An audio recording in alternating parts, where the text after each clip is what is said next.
Hello A&P students, this is Mr. Becker here to talk about the procedure of doing a hematocrit.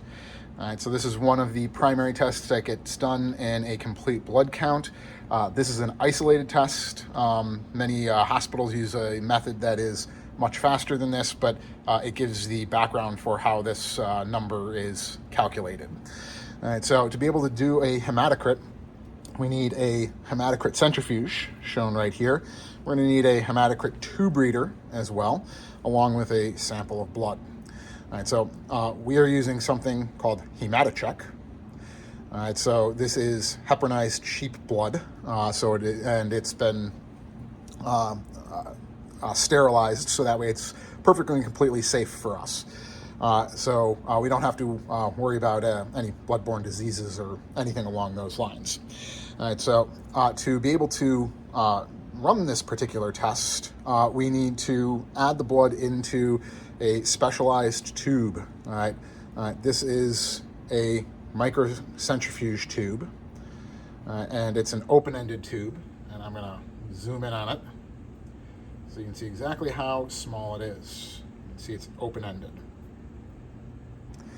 All right, so we have to add blood to this tube, and because it's open-ended, we can add it to either side. All right, so the way in which I'm going to do this is I'm going to use a Pasteur pipette. Before I do that, always make sure you mix up the blood sample. I just mixed this right beforehand, so it should be far from settled, but you always want to mix it up. We don't need much in the way of blood. A tiny little amount like this is all you're going to need. And then if I touch the capillary tube to the blood in the Pasteur pipette, you can see I have filled the capillary tube up. You want to try and keep this level. Otherwise, the blood will run out because it is open-ended. And then once you've gotten your blood, put the rest back into the Hematocrit tube for other groups. All right. Because this tube is open-ended, we need to make a bottom for it.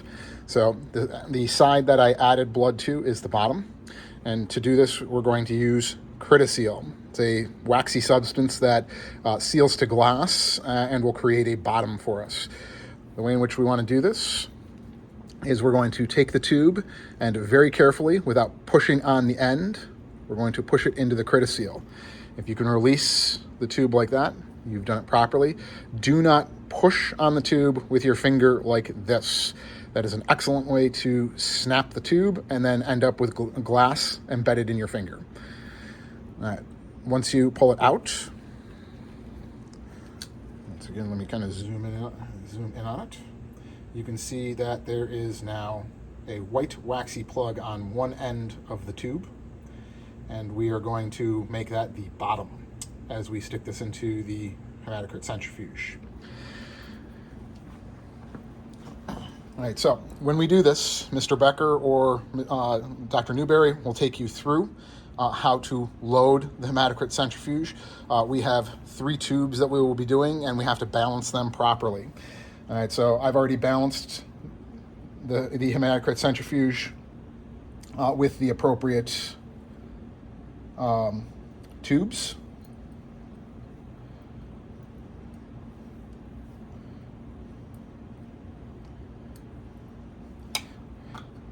And put the top on, hit that, and we spin it for 5 minutes at 12,000 RPMs. This is pretty standard for doing hematocrits. All right, we're not going to wait 5 minutes for that. I've already had one done. To do this,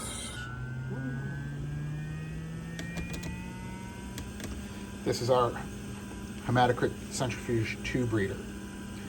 All right, here is our pre-done tube, and you can see that the sample goes almost all the way to the top there. The way the tube reader works, because we don't know the volume of the sample itself, we're basically saying that we know that the volume is going to be uniform throughout the length of a column, so all we need to know is the height of the column. And we're going to put the bottom of the sample on 0 and the top of the sample at 100. So right about there. A little further over this way. You just slide it back and forth until it's between the two samples. And here you can see